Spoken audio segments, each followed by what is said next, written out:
So I've decided to do a little bit of a garden tour today, because so many things are at their best and doing so well this time of year. Even though it's been a bit cold, you have to excuse the road noise traffic because it's coming up to school pickup time. But one of the first things that you'll notice is that I have various hedge, and underneath this hedge, sorry about the road noise, are a little sprinkling of some cornflowers and some wildflowers. So I just cleaned up all the grasses, and actually all these little seedlings along here did really well. I had a lot of calendula last year, and I have another hedge the other side. It's obviously like a Leylandia Cypressa type hedge, but inside I have another mixed hedge which has been a bit taken over by the holly, but it's like a mixed country hedge. A little bit of well, this one, it was probably all of this one to begin with. Trivet, is it? Privet, but anyway, that was the original one. So that's the hedges, which I love for like a bit of nature, keeping the birds happy. I have a lot of birds nesting in here, and then I have an insect mound, I guess you call it. But I think a hedgehog has been going underneath here, or a fox maybe. But there's always like an opening, like a burrow opening up underneath there. So I just put all of my woody stuff that I cut out of my garden, I just layer it above there, just like so, all of the insects and that. So that's my little ode to nature. Apart from making compost, that's my little ode to nature. And I'll show you the back hedge as we go along. But this is my front garden. So I have just a semi-detached. It's quite a small garden, but there's some at the front and there's some at the back. And it's quite amazing how much you can pack in. This garden's always been a little bit challenging because it has, front is full sun, south facing, back is north and northwest facing with a little bit of sun, like in various parts of the day. So it's very different kind of slightly microclimate. And I was really surprised at this, how it overwintered, and look at it's flowering its head off. This is a Cremocarpus scaber, or the Chilean glory vine. I thought it was an annual, but it survived all winter and then just came back really early. Obviously we're April here, April 17th here, and it's been flowering for at least a month. And this is the orange one. I have a mixture actually. I have this lovely crimson one in there as well, really lovely pink, but I think the orange one probably does better, and is a bit more common. But this will grow up and it just clings itself to the hedge, and I just let it go there. I put it in this pretty ugly tub, but at least it can just do its thing. Now, I want to show you while it's in its glory. Here I have a ceanothus. It's been out for about a week, perhaps. It's just been getting gradually deeper blue with all of the, and again,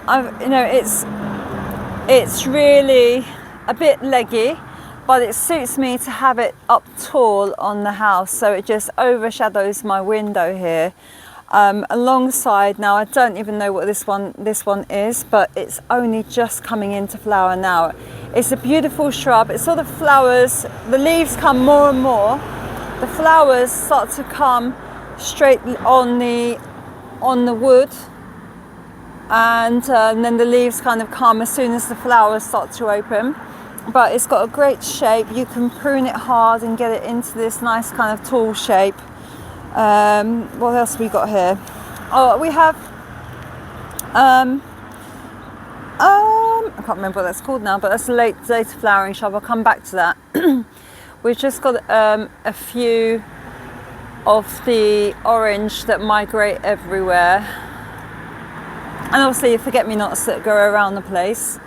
A few ivies I've kept in, and look at this beautiful scented viburnum. I'm not quite sure which one this is. It's been in here, been very slow to get it going, but now I just keep taking a branch and pinning it down so that I can just get it to be a nice wide shrub to overhang the front of this border, and that's kind of what I intend it to be in the end.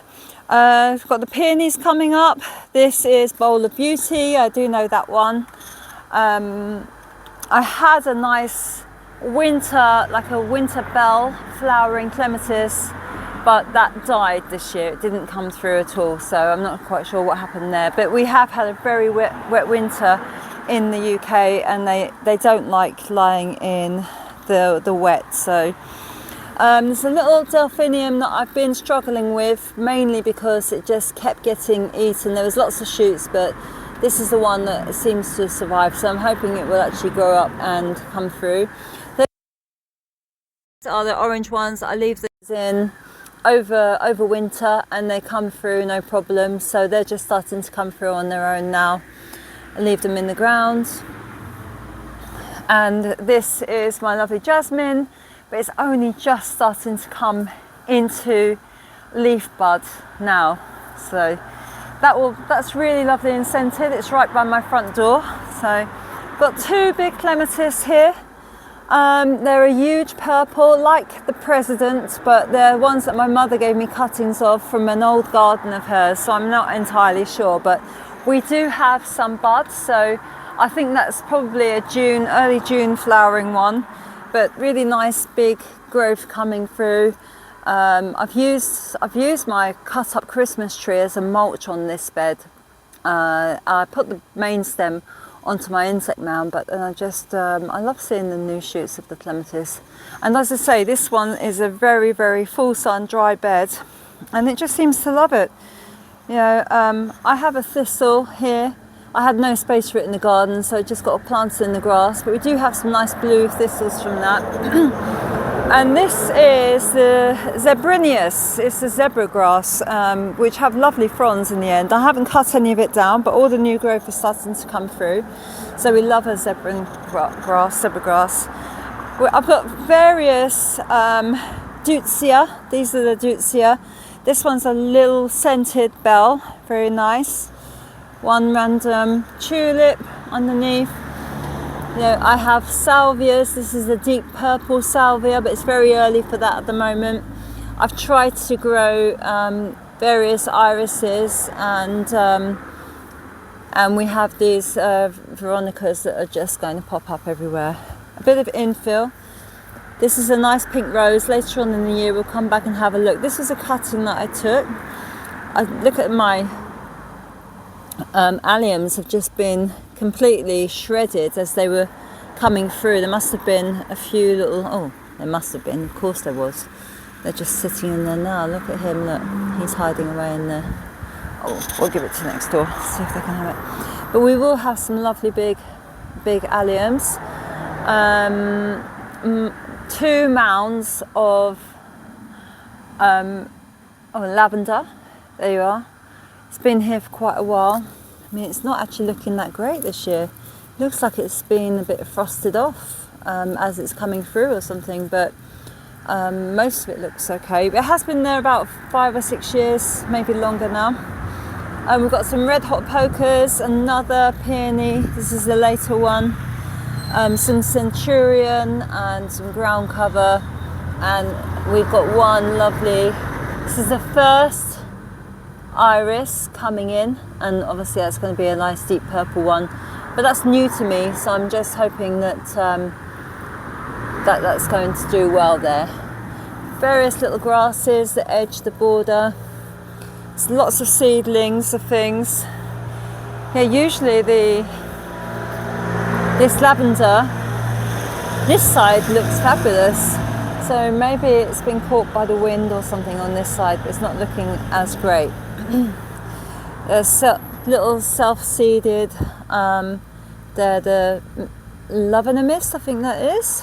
And we have like a nice, this is Florida something or other, Florida, the lovely peony. This is monk's hood, aconitum.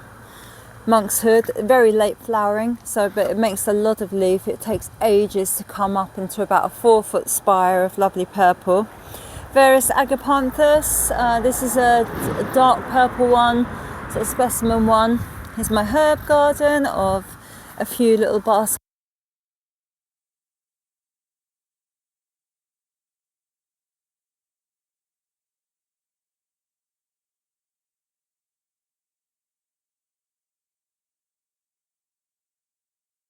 Thyme, and then we have sage, and my sage is coming into flower, so I'm just going to let them flower and then I'll cut them down, and they should bush out after that. Can't remember the name of this shrub, but it is very pretty. It does flower like several times throughout the year, and obviously it's about to flower now, but it's one of the only things that I have that which is this lovely silver leaf.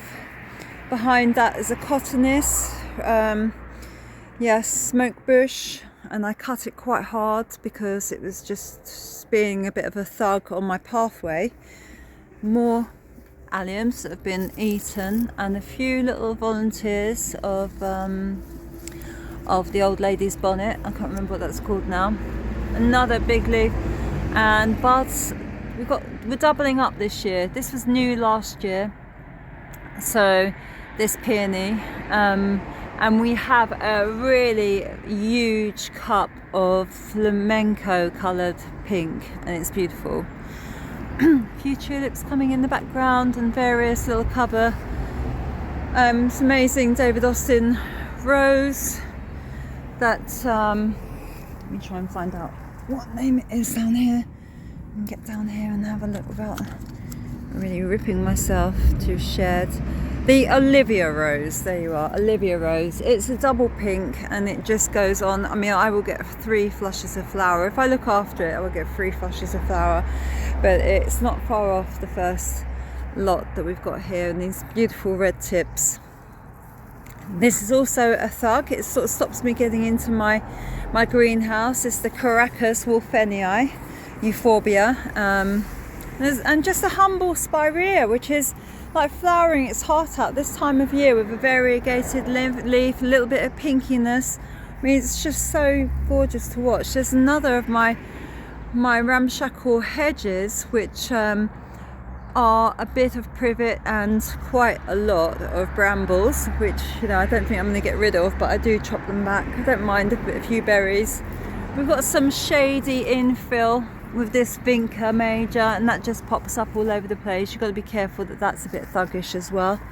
And another rose, this is the yellow one, and it's a really lovely scented yellow one. I actually won a prize from the local botanical society for my rose display on that one. That's good. We have another ceanothus. This is like a little wide one, just coming into bud now. But I've got 3, and they are in succession of each other, so this one will come next, and the one that I will show you in a moment is really quite late. Yes, Love in the Mist. On my wall, so I have got, it's finished flowering out here now, so this one was quite early being in the sun and being in a pot.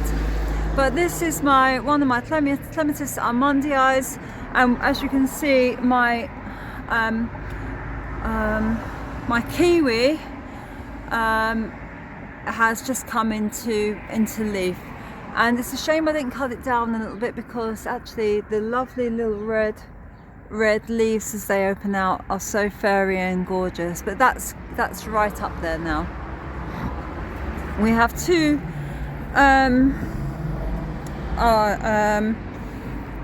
anyway, these are lovely evergreen.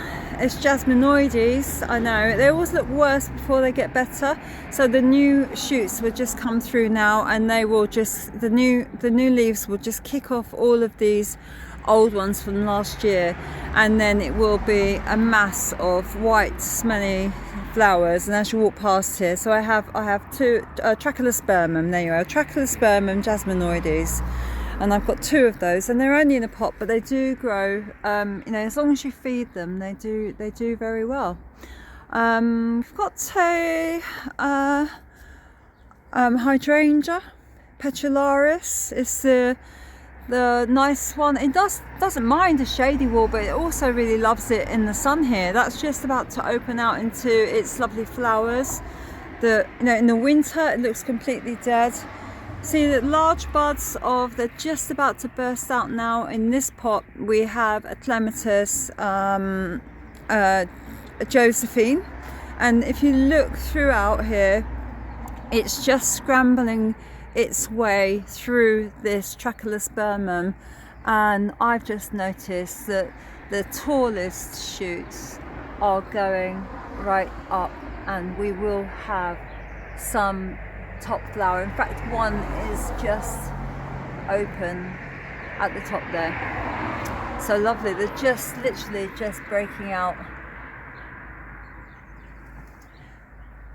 Oh, I love that. I've only just noticed that now myself. We have a white double peony. This was in here 20 years ago when I got this house. This peony was in here, and there was a second one, like a sister one here, which actually died. And so I'm happy to see this one keeps coming through nice and strong. What else? We have a berberis, which was also here when I got here. I have cut it hard a lot, but nowadays I just let it come all the way up. It has the most, it's a thug, really. It has those horrible spines. It's really hard to manage when you cut it down. But at the same time, we have these beautiful, bright orange and yellow flowers that will be covered with, that the bees love, and the red leaves as they turn in the autumn to lovely orange, second to none. So it's a very valuable. As viburnum number 2. So this is plicatum, viburnum plicatum mauricii, I think that's what this one is. But the bees, as you can hear them buzzing around. We've got lots of new, very slow growing shrub, but we do love the autumn colour. After you get the flowers and you get the leaf colour, so very valuable. Here I have made a small bed of like a gravel grass bed, so it's made it very easy to manage. This is a bit of a wind tunnel through here. It's southwest, and we do get a lot of wind off the sea, so it just blows through here and creates a bit of a wind tunnel. But these things don't mind it. We've got the alliums, they don't mind open space. We've got the Solomon seal. They love the open. We have various types of allium through there, some of the squat ones. We have lots of different grasses that are all just coming through now. So we have a few day lilies, and they do very well here as well. And we have another viburnum, this lovely pom-pom one, which is only just coming through. It has a lime green, creamy lime green pom-poms hanging from it, but that's actually starting to do quite well. And I need to get in control of this Gracillina, who was there to fill up a hole in the hedge, but actually has taken over a bit there. This is a Philadelphus, so we will have some lovely scented flowers. I just let that go up so we can underplant that a little bit in the background here. And in the background we have a phormium that's sort of, well, it's getting enough sun, but it's kind of struggling for space in the background there. And we have like a very common cranesbill geranium. That's just a pink one, but it's a difficult area, and that will just scramble through there. Now what we have here is we have a little new clematis, which is just coming into some bud. It's only quite small, that one. Let me just grab the ticket. I do leave the ticket on. So yeah, multi-blue. We have the multi-blue, and behind that, flanked on this wall, we have the chocolate vine. So we like the chocolate vine. We've got 2 of those. It's a Achibia quinata. It's a great doer. It doesn't mind the wind at all. This gets hammered here. And intermingled with that, we have a Wisteria sinensis, which is just coming into bud and just growing up through there. So quite a nice, that's taken ages to get going, but I'm finally managing to trail it up and over my wall. So I'll come back and show you a display. As I said, there's a bit of a wind tunnel here, so this little starry white montana, clematis montana, is a good filler for this this shed wall here, but it does get a bit hammered by the wind, and I do have to keep tying it in so it doesn't flail about here. Unfortunately, my dicentra was really hammered by the wind, a little white dicentra, and it didn't like it at all. So I've kind of fleeced it up on a framework. But usually on this trough we have mostly these guys, which have gone over now. Some volunteer bluebells. You know, we have a laurel which I will keep in, but the laurel flowers were really pretty. It's a good backdrop in here. And the pulmonaria, this is the common pulmonaria. It's this lovely sort of light blue and white. But then we have the variegated one, and it's such a good do. It's in this garden around the back in the shade, and you get the pink and the purple. Behind here we have a Dharmera. And the Dharmera, I moved these actually last year, and so we've just got all of the fronds coming up of the Dharmera, which will be like a leaf canopy, about 2.5 feet, 3 feet, and there's more of my hedge. This one's actually a bit better kept, so it's more of the same type of privet that we've got here, interspersed with a bit of ivy, just a separator from my neighbours. A bit more pulmonaria. And we have a lovely purple clematis, which is doing really well. It just loves a little bit of mesh and to cling onto because it's quite a fine one. Finds it difficult. We've got the first ones. It will actually blow up as we go, but it's a lovely big purple early clem. More of my canna lilies. These are the yellow ones, but they do survive. They're all coming up, and I will separate these. Once they're all coming up, I will just mulch them and separate them a bit. We have another hydrangea. I'm not sure if it's going to make it into some big flowers, but this was just a present I planted in the garden. The Spanish sword, and you can see why they've called it the Spanish sword. I mean, I took it out of my garden and left it in a pot because it is absolutely lethal. But it likes it. It likes it here, even in it's the full wind. But you don't want to bend over in front of one of those, which I have done several times before. I have two of these early flowering rhododendrons. This is Christmas cheer, and there are two of them. Had full of flowers, as you can see, and now we've got all the lovely new leaves coming on here. Some very small, non-invasive coloured bamboo. That's a small variety. I've got an archway here, which I feed the birds. Birds are coming in okay. Another clem. This is the one pink with a bar stripe, but I'm not sure what it is because I moved it, but I had to fleece it up because it did get absolutely battered by the wind. And as you can see, that's what happens when your clematis doesn't like the strong winds that come through.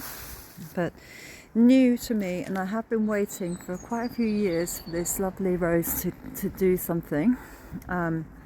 This is Rosa Banksii. It's beautiful yellow, and it's finally starting to flower, so we'll have the first year of flowers, and it really has started to really take off. I mean, look, I've got lots and lots of little and they really will be, it's like lots of frilly pom-pom little clusters of flowers that are scented, so it's really important, valuable is what I meant. I have a clematis in here. I don't know why it didn't like it, but this one's tie-dye. You know, when they say it's going to be 4 meters strong and it's really good grow anywhere, and then all I get is this tiny, after last year's really good growth, I just get this tiny little twig that's coming through. But hey, I'm glad it's alive. Another rose. This is a kind of variegated one. It's like ice cream, because it has like pink and yellow and a flush of red in there as well. So I mean, most of it's looking okay, but a little bit of black spot I've just noticed in there, so I need to give it a bit of a spray. Several of course, this is a shady part of my garden. What's in the background here? Oh, we just have started off a few of our begonias, and they're just hanging out in the background, and they're just waiting for some more sun and a bit more warmth, a bit of protection from the hedge at the background. And we do have a lot of blue tits and robins and blackbirds and pigeons and nuthatch. Quite a few different birds coming in, lots of different tits coming through, and lots of different finches, but the finches aren't nesting in my garden. This is one of my Japanese maples. It's obviously the yellow one. Can't tell you exactly what name it is for a moment, but if I look for the label I might be able to. There you are. Orange Dream. Well, that lives up to its name really, doesn't it? I think eventually that will be quite a big one, and several grasses. Here, shame we couldn't see it when it was in flower because it's only just finished. It's making its new growth. It is the chimondales. Yeah, chimondales. I think that's chimondales. I think that's what it's called. Anyway, little red cups that sit on the open wood, and then the leaves come later on. This is what I grew these from seed last year. These are a salvia. They're like a pink spire, and this year finally, I mean look at the size of these leaves. Finally they just decided to start popping up and growing up, and you can see we will eventually, and they must be a biennial. I just got a pack of seeds. I can't even remember which ones these are, but I know it's got a pink spire on it. But look, fabulous. Look at these, like really almost good enough to eat, aren't they? But it's a fluffy, has a really, you can see it in that light there, has a really lovely fluffy texture. My white rose, not sure what that's called, but we will have a mass of white flowers. Unfortunately it's just a bit too big for where it is, and so it does have to keep getting cut back really hard. But I am going to tie it in over the top of my shed here while this Markham's pink clematis in the background here gets going. Haven't got any guests in our nesting boxes yet, but we will do. Here's Deutzia number 2. Now this doesn't look like much, just an ordinary leaf, but really once these are in big clusters of the pinky white flowers that's scented, it really is a gorgeous doer. Now I don't know this one. This one was from a plant sale, no tag. I have looked it up before, but I didn't put another tag in there.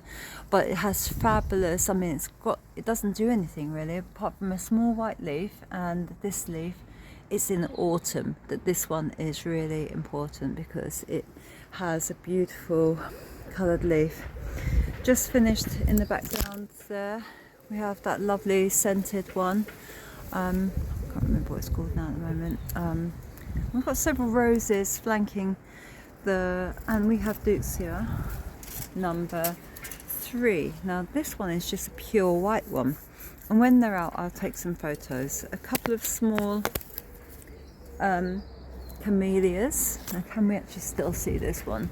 These ones are quite late here, so we've got a beautiful pink, double pink, and we had, I mean it's still making a few flowers, but I'm not sure if you can see how lovely they were. Lovely red camellia as well. And once these get big enough I will just probably move them back a little bit and rearrange this bit of border. And we have various underpinning kind of herbaceous, this lovely pink, tall pink spire one, and bunny's ears as I call them, a little hidden gem of rhododendron, which is full of flowers, this one. That one's staying where it is until I actually find another home for him. And we have a clematis and rose arch, a bright small pink, dark pink rose growing in. It is a difficult one. There's 2 clematis in here. Difficult one to actually get on top of in the winter without cutting it down to the ground, which is what I will have to do in the end, because it has so much dead wood in there now. But I live in it because it's easy to cut off all the new growth. Just show you my lovely bunny here. This is beautiful. It's like a flamingo pink. It opens out with these beautiful flamingo leaves, which then turn this lovely yellowy green, and eventually will all go, the mature leaves will go a lovely green. But this is turning into a fantastic specimen Acer palmatum. In the back I have a lovely it's one of the taller bamboos, but pseudo something or other, I can't remember exactly. And this is my beautiful thug of Clematis armandii, which does need a good cut now.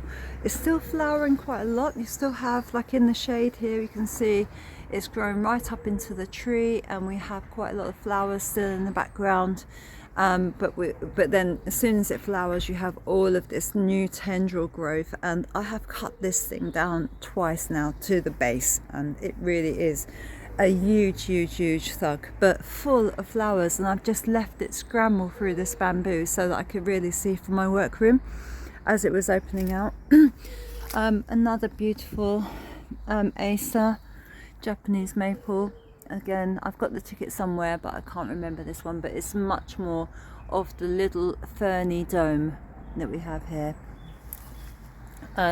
This type of, it's not a berry, but it's from the berry family. It's one of the ribes, so it's like a ground cover, but really pretty, lovely, hairy red leaf that just travels. It just travels around, but you can just pull it up just the same way.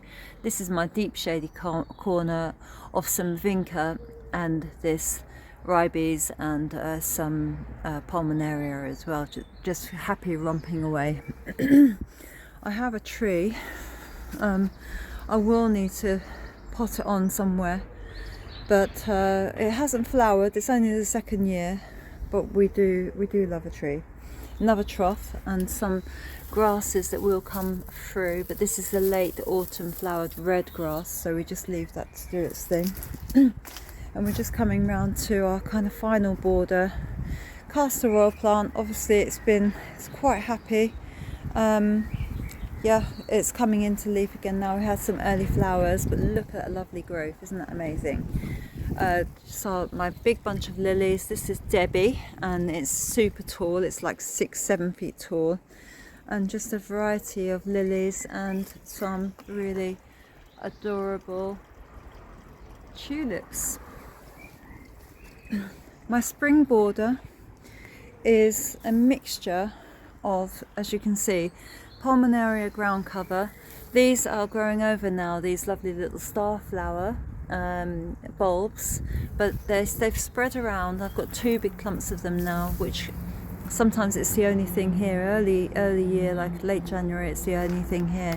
We have a really lovely, another double white clematis, and we have the first flowers of this rhododendron which I moved last year, and that's really happily staying in there. This one I also moved, another specimen rhododendron, but you can see that's going to go, I think, going to go straight into new leaf clusters rather than coming into flower this year. We had a hard frost last year, and I thought I'd lost this lovely Japanese maple. It's a light green one. Obviously it was really, it's like 5 feet tall and a real dome, and almost didn't come back, but we've got some new growth, so I cut it down and just hope for the best. And this is what we have. We've got another, this is the last Deutzia. This looks like it's going to be in flower quite early. And we have a beautiful damask rose, late flowering, but this is the most beautiful deep pink with the utmost scent. It was just absolutely beautiful. A passion flower, Passiflora Corellia, and hopefully it looks like it's coming into leaf. We have a small wisteria here that I planted last year, which is just coming up and coming into leaf, so it's really quite small. They take a bit of time to get going. This is the trumpet vine, I can't remember its name now, but this is lovely orange trumpet vine, which will be full of bloom, and we'll come back to that. Just a little bit of shade loving trumpet, and underneath we still have these beautiful camellia flowers, which this one just keeps going on and on and on, and we're really happy to have him here. Going over this shed here, we have like a shade loving rose, which is marigold, and as you can see, it's starting to come up into its lovely buds. And on the back of that we have another white Montana grandiflora, which is just starting to really come into bud. I lost one here, so there was a massive gap. It was actually covering the whole of this trellis here, but we've started again, and it's looking like it's doing okay. But beautiful fronds. This is the shady area of my border, and we have lots of lovely ferny fronds unfurling here, which I love. And we have a shrub clematis. Little blue flowers. It is a bit of a thug. You do have to keep pulling it out because it will spread around and it will just throw itself up like all over this border. Here is the Asplenium, one of the lovely ferns that I've just cut them down actually, and you know, unfortunately all the bugs living underneath it didn't like it when I cut it down, but we had to do something to clear it up. I had a fantastic massive Japanese maple and unfortunately it did get hard frosted, and so I had to cut it down just to see what happened, and we have some signs of life. How much recovery it will do, like on this stem, I don't know. This lower leaf is okay, this little lower group, so I'm leaving it in. I may end up just climbing something over the top. You can look in the background here. We have like quite a lot of fronds of this Solomon seal coming up. I mean, it's one of my favourite shady things. I think it's just so graceful, and once the bells actually really do open up, they're quite large. Here in the background we've got the epimedium, which is very valuable for its leaf. We have a small yellow flower, then we have a lovely leaf colour, and later on we will have a strong leaf colour followed by lots of shade loving things you'll see here. We have got a couple of lovely Thalicterum. There's the tall dark stems of the Thalicterum, and here too. A Brunera,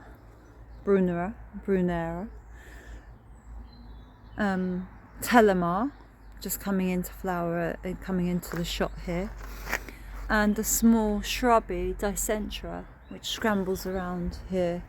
We do have quite a large, this will be a large specimen, but wait until you see it. I think it's something like Taurus Charger or something like that. Taurus Charger. It's a bright red, huge red flower, underpinned by these little I can't remember what they're called now, but they have been flowering their heads off, these tiny little ones, and they do really well here. I divided them up last year, but they've just been, they are still, you know, I should really deadhead a bit more, but oh, here we are. No, it's not. One of the other ones is Tauran. This one says Horizon Monarch. Yeah, Horizon Monarch. No, I've got that wrong. That's the red one at the back there that isn't going to make any flowers this year. My mistake. Sorry about that. And we're just finishing off by a little shady area here. We have, oh, you know, it's the hop. It's the lovely Aurea, the hop Aurea, beautiful. Just this is going absolutely crazy. It will cover this whole trellis here. This is one of the, it's not the red robin, but it's one that's like that. Let me have a quick look here for you.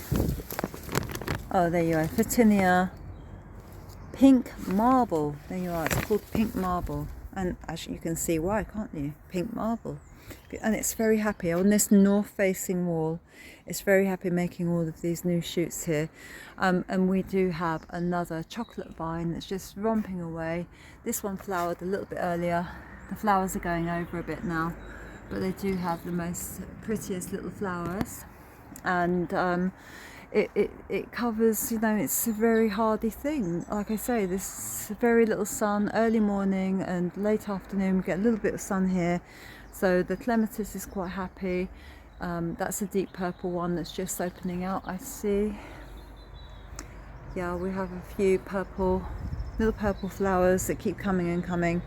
And here are, you know, everyone remarks on how well my lovely hostas do, even though it's really shady wall, which I know they do like shade anyway.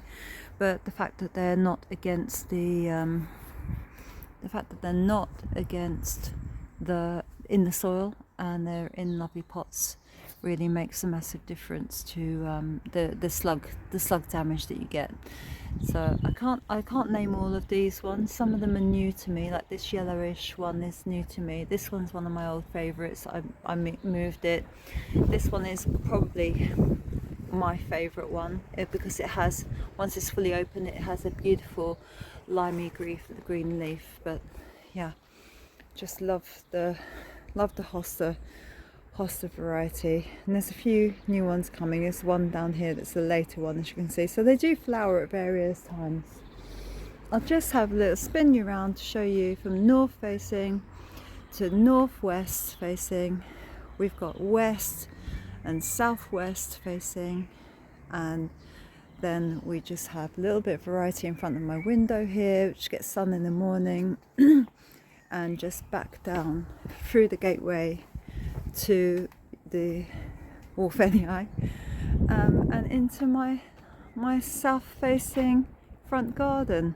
Thanks for watching. I know it's a long video, but I just wanted to give you a bit of a spring tour of what's going on in the garden, because there's so much out at this time of year, and all the flowers are yet to come obviously, but I'll be back with some vegetable action soon.